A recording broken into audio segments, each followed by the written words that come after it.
This protocol can be used to recapitulate acute pressure overload, as well as chronic loss of ventricular compliance, to investigate the effects of heart failure with preserved ejection fraction on cardiovascular hemodynamics.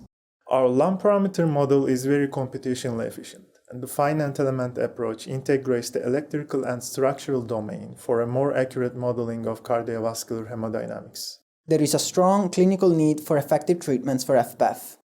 Computational methods like ours are paramount in the development and regulatory approval of medical devices and therapeutics.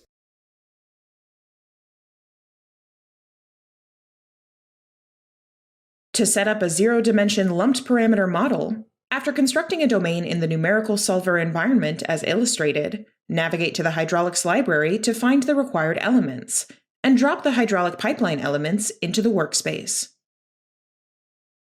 Insert the constant volume hydraulic chamber elements to define the wall compliance and fluid compressibility, and add the linear resistance elements to define the resistance to flow.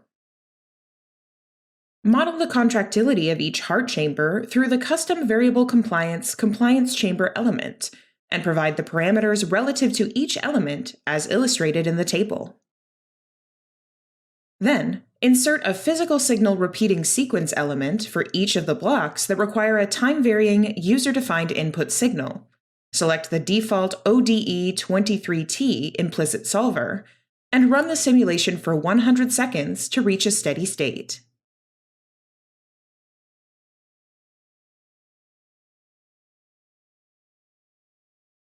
To set up a finite element analysis model, navigate to the electrical domain and select the standard module.